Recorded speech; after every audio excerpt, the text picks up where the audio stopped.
So John 17, 24, Father, I will that they also, remember this is Jesus making a prayer before he goes to the cross. Father, I will that they also, whom thou hast given me, talking in the immediate, of course, to his disciples, his followers, but he also says, just quickly, shoot to verse 20, neither pray I for these alone, but for them also which shall believe on me through their word. So you and I are included in this prayer. Jump back to 24. Father, I will that they also, whom thou hast given me, now that includes me and you, be with me where I am. Remember John 14, 1, 2, and 3. The same life Jesus has, we now have. That's the place he received us to when we accept him as Lord and Savior. We go to the same place where he is. They be with me where I am, one with the Father, that they may behold my glory. What is Jesus' glory? That he has life with God, union with God. He has the love of God, which thou hast given me, for thou lovest me before the foundation of the world. Let's continue on, verse 25. O righteous Father, the world has not known thee, but I have known thee, and these have known that thou hast sent me. Oh, and listen to this. And I have declared unto them thy name, and will declare it, that the love wherewith thou hast loved me may be in them, and I in them. Isn't that amazing? So let me just cap this, and then we'll end it for the day. All the promises of the first covenant made to Abraham were really made indirectly to Abraham. They were made through Abraham, and through Abraham believing it, and on down through his natural lineage, Jesus came into the earth, to whom these promises were really made. And when Jesus, he kept them all, and he kept the law that was added to the promises. And when he was raised from the dead, that was fulfilled. Now God can turn around, because remember, at first the promises to Abraham were indirectly to Abraham and directly to Jesus. Now that Jesus has fulfilled everything, he turns around and gives it to Abraham, because remember, Abraham was in Abraham's bosom. In other words, he was in that holding place that was next to hell, but not hell. Of course, it's the holding place of Old Testament saints who believed a Redeemer was coming.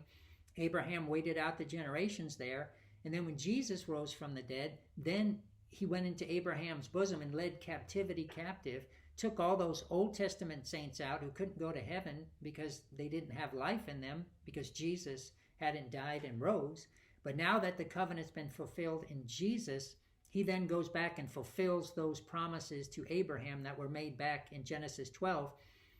And mostly, of course, we're still playing this all out. So in other words, there are still promises unfolding that's more prophetic to our future. Obviously, they'll be concluded with a new heaven and new earth. The new Jerusalem comes down. So all that still has to play out. But for all practical purposes, once it was fulfilled in Jesus, he could then go back to Abraham, fulfill it to him. And of course, Abraham goes to heaven because all the promises basically was the life of Jesus getting inside Abraham. That was all the promises grouped into one. So of course, you and I have this promise fulfilled in us. So now you and I don't have a first covenant. The same covenant God had with Jesus, you and I do not have, because Jesus fulfilled that covenant. Now God makes a second one with us. And the second one with us, remember I said this from over there in Hebrews 8 or 9, where it says, if you come to me, I will write my laws in your heart. So that's the second covenant. So here's the agreement. Your end of the covenant is to come to God through the gospel. His end of the covenant is when you do, he will write those laws into your heart. But notice, listen, right then and there, the covenant is fulfilled, and you no longer have a covenant because you became a son. And you say, well, how did I become a son? That was that Hebrews 10. Shoot real quick. I'm not going to keep you long. I'm sorry, Hebrews 9. And for this cause, verse 15, he is the mediator. Now he's talking about Jesus as a mediator. Abraham mediated the first covenant. Jesus is the mediator to the second. which is fulfilled in you once you accept him. That covenant is completely fulfilled. And for this cause, he is the mediator of the New Testament, because now he's looking at this testament, the new covenant, as a last will and testament, that by means of death, for the redemption of the transgressions that were under the first covenant. Remember, the first covenant that was through Abraham to Jesus, notice all the sin that was never taken care of.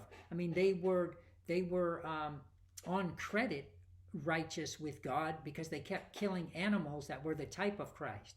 So as long as they did that and believed in a Redeemer to come and obeyed, in other words, there was obedience then too. You didn't just did what you want, waiting for a Redeemer.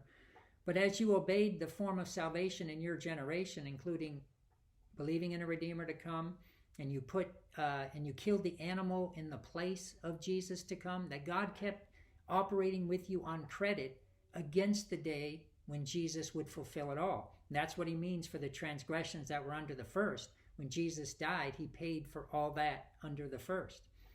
But what's interesting is jump down to verse 16, where a testament is, there must also of necessity be the death of a testator.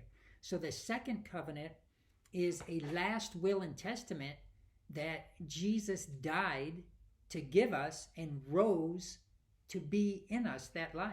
So he died to give us life. He rose to be that life in us. So the second covenant is the last will and testament that once a person dies, they pass the property over to the person that it's willed to.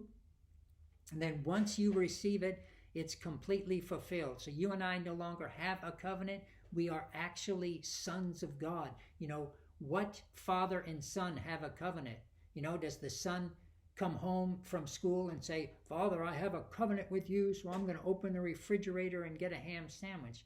No, most of you fathers out there know that your kid just comes home and raids the refrigerator. He doesn't even mention anything about some covenant. In fact, that would be an insult to mention, oh, I have a covenant with you.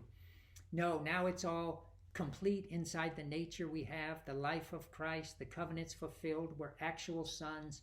Go in and raid the refrigerator. The Father loves you as much as he loves Jesus.